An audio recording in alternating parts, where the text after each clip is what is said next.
Hello guys! Wala na pong intro to. Shout out po sa mga kaibigan ko na inalukan ko ng Fermaxtic cream na naniwala. Shout out rin po sa mga kaibigan ko na inalukan ko ng Fermaxtic cream na hindi po naniniwala. So may naniniwala, mayroon pong hindi naniniwala. Ang kaibahan nga lang, ang mga naniniwala at bumili ng Fermaxtic cream na miracle cream ay 100% po na nakatipid po sa gastusin sa ospital.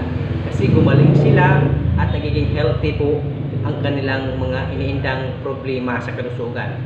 Ngayon, ang hindi naman naniniwala ay malaki po ang ginastos nila sa ospital at ngayon naghihirap at yung iba humayo na po sa ibang mundo. Bakit? Hindi po sila naniniwala. So, hindi ko naman sila mapipilit na maniniwala, pero ang akin lang, hindi pa ako nagkukulang kasi sinasabi ko ang kagandahan po ng produkto ng Fermaxtic cream. Dahil ito'y tinaguri ang miracle cream, magic cream. So kung maniniwala man kayo hindi, at maniniwala kayo, kayo pa rin ang may hawak ng inyong mga buhay.